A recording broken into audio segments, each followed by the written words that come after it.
ఇగో ఇదిగో ఎజెండా అని చెప్పి ఎజెండా కాపీని బీఆర్ఎస్ పార్టీ బట్టబయలు చేసింది. ఇది 16/7/2025 నాడు ఢిల్లీలో ఇరు రాష్ట్రాల ముఖ్యమంత్రులతో కేంద్ర జలవనరుల శాఖ పెట్టిన మీటింగ్ ఎజెండా కాపీ ఇది. లేవా అరబై ఏం చూపిస్తలేరు, పెట్టుకోలేదా? సరే పర్లేదు. This the agenda copy. ఈ ఎజెండాలో మీరు చూడండి, ఫస్ట్ ఐటమే Godavari Banakacherla link project. The very first item Godavari Banakacherla link project ఎజెండాలో లేదని ముఖ్యమంత్రి గారు విలేకరుల సమావేశంలో పచ్చి అబద్ధాలు మాట్లాడి ఆ వీడియో కూడా నేను మీకు చూపిస్తా. అయితే ఇది ఎజెండా మేము బయట పెట్టడమే కాదు, ఆంధ్రప్రదేశ్ మంత్రి నిమ్మల రమానాయుడు గారు కూడా రేవంత్ రెడ్డి బండారాన్ని బయట పెట్టిండు. స్పష్టంగా నిమ్మల రమానాయుడు గారు బయటకు వచ్చి ఏం చెప్పిండు? ఆంధ్రప్రదేశ్ నీళ్ల మంత్రి బనకచెర్ల మీద చర్చ జరిగిందని, గోదావరి బనకచెర్ల ప్రాజెక్టు ముందుకు పోవడానికి ఇరు రాష్ట్రాలు కలిసి కమిటీ వేసుకుంటున్నామని మీటింగ్లో నిర్ణయం అయిందని కూడా చెప్పిండు. ఏది? గోదావరి బనకచెర్ల ఇష్యూ పరిష్కారానికి ఇరు రాష్ట్రాలు అధికారులతో ఒక కమిటీ వేసి దీన్ని మేము పరిష్కారం చేసుకొని ముందుకు పోతాము అని చెప్పి ఆంధ్రప్రదేశ్ నీళ్ల మంత్రి కుండబద్దలు కొట్టినట్టు రేవంత్ బండారాన్ని బయటపెట్టాడు. రేవంత్ ముఖం నల్ల ముఖమైంది, చేసిన ద్రోహం బట్ట బయలైంది. సంకలజొచ్చి బనకచెర్లకు తల ఊపిండు. బయటకు వచ్చి ఇవన్నీ బయటకు వచ్చే వరకు లేలే నేను కమిటీకి ఒప్పుకోలే, కమిటీ అయ్యా అని బుకాయించాడు. కమిటీ అయ్యా అన్నాడు, కమిటీ అయ్యా అని బుకాయించిండు. ఇది ఎట్లుంటుందంటే కథ మనకు తెలియదేం కాదు. గతంలో గత చరిత్ర చూస్తే కూడా తెలంగాణ ఉద్యమకారుల మీదనే ఎవడ్రా జై తెలంగాణ అంటుండు అని ఉద్యమకారుల మీద తుపాకీ గురిపెట్టిన రేవంత్ రెడ్డి నా అంత తెలంగాణ ఉద్యమకారుడు లేడని మాట్లాడతాడు. సోనియా గాంధీ గారిని పట్టుకొని బలిదేవతాన్ని తిట్టినటువంటి రేవంత్ రెడ్డి అసలు సోనియా గాంధీని దేవత, అసలు కాంగ్రెస్కు నా అంత విధేయుడే లేడు అని మాట్లాడతాడు.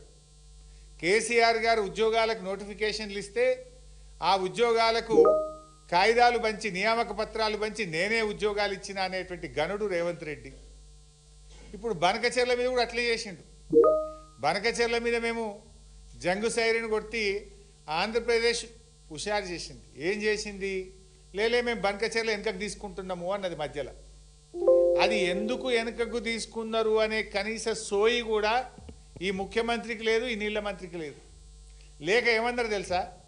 లేలే మా పోరాటానికే బనకచెర్ల వెనుకకు తీసుకున్నది ఆంధ్రప్రదేశ్, ఇది మా విజయం అన్నాడు ఉత్తమ్ కుమార్ రెడ్డి. అయితే ఇలా కనీస సోయి లేదు.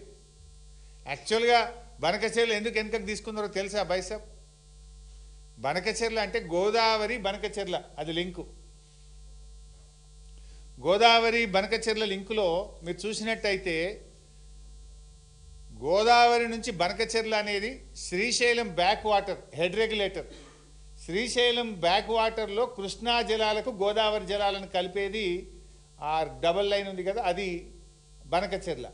ఆ 2 లైన్స్ ఉన్నది, లాస్ట్ పాయింట్ ఈజ్ బనకచెర్ల. రెడ్లో ఉన్న లాస్ట్ పాయింట్ బనకచెర్ల. అయితే ఎప్పుడైతే గోదావరి నీళ్లు తీసుకుపోయి కృష్ణాలకు కలుపుతామో ఆ లాస్ట్ పాయింట్, యారో కరెక్ట్ పెట్టు బిడ్డ, నువ్వు పెట్టరా తమ్మి, ఆయనకి ఇచ్చినవరా బిడ్డ, ఆ లాస్ట్ పాయింట్లో పెడితే దాన్ని బనకచెర్ల అంటాం. గోదావరి నీళ్లు కృష్ణాలు కలిస్తే ఏమవుతుంది? మనకు బచావత్ అవార్డు ఉంది. బచావత్ అవార్డు ప్రకారంగా మనకు నీళ్ళు వస్తాయి 45, 21, 14. బచావత్ అవార్డు ఏం చెప్పింది మనకు? గోదావరి నీళ్లు పోలవరం ద్వారా కృష్ణాకు మళ్లిస్తే 45 అబో నాగార్జున సాగర్, 21 మహారాష్ట్ర, 14 కర్ణాటకకు చెందుతాయి. ఇంతకు మించి తీసుకపోతే కూడా ఇదే రేషియోలో పై రాష్ట్రాలకు హక్కు ఉంటుంది అని బచావత్ ట్రిబ్యునల్ అవార్డు ఇచ్చింది. అయితే వీళ్ళు గోదావరి బనకచెర్ల పెట్టంగానే ఏమైంది? గోదావరి బనకచెర్ల ప్రపోజల్ ఇయ్యంగానే కర్ణాటక మహారాష్ట్ర ఉత్తరాలు రాసినాయి. ఇది కర్ణాటక రాసిన ఉత్తరం, ఇది మహారాష్ట్ర రాసిన ఉత్తరం. ఏదైతే నది పరివాహక ప్రాంతంలో ఉండే అన్ని రాష్ట్రాలను కూడా కామెంట్స్ అడుగుతాడు. కర్ణాటక వాడు ఏం రాసిండు? Just చదివినిపిస్తా. Now according to the instant PFR, the state of Andhra Pradesh is diverting additional 243 TMC under Polavaram Banakacherla link project from which Karnataka would become entitled for further additional use of 64 TMC as per the interstate agreement mentioned above అని Bachawat award లెక్క ప్రకారంగా ఏదైతే ఆ 14 TMC లెక్క ఉందో ఆ 14 TMC లెక్క ప్రకారంగా మీరు గోదావరి బనకచెర్ల ప్రాజెక్టు కడితే మాకు 64 టీఎంసీలు వస్తాయి, డేట్ చెప్పండి, మేము ఆ రోజుకెళ్ళి 64 ఆపుకుంటాం మీదనే కృష్ణానది జలాలు అని చెప్పి ఇది కర్ణాటక రాసిన ఉత్తరం. మహారాష్ట్ర కూడా వీళ్ళకు కూడా 21 ఉంది కదా, 45, 21, 14. ఆ 21 మేము ఈడ ఆపుకుంటాం మీద కృష్ణానది జలాలని వీళ్ళు రాశారు. అప్పుడు ఆంధ్రప్రదేశ్కు జ్ఞానోదయమై కృష్ణల గోదావరి నీళ్లు కలిస్తే పాత బచావత్ అవార్డు ప్రకారంగా కృష్ణానదిలో 45 తెలంగాణకు, 21 మహారాష్ట్రకు, 14 కర్ణాటకకు పోతున్నాయి. ఇప్పుడు ఈ 240 తీసుకపోతే కూడా అదే రేషియోలో వాళ్ళకి హక్కు దొరుకుతుంది, సుప్రీంకోర్టు పోయినా వాళ్ళకి నీళ్లు పోతాయి అనే సోయి జ్ఞానోదయం ఆంధ్రప్రదేశ్కి అయింది. మన తెలంగాణ వాళ్ళకి గాలే. కాక ఏమంటారు, ఇది బనకచెర్ల ఆగిపోయిందని సంకల్ గుద్దుకొని ఇది మా విజయం అన్నాడు ఉత్తమ్ కుమార్ రెడ్డి. వాళ్ళు ఏం చేసింది, ఇప్పుడు కృష్ణలో కలపకుండా డైరెక్టు మల్ల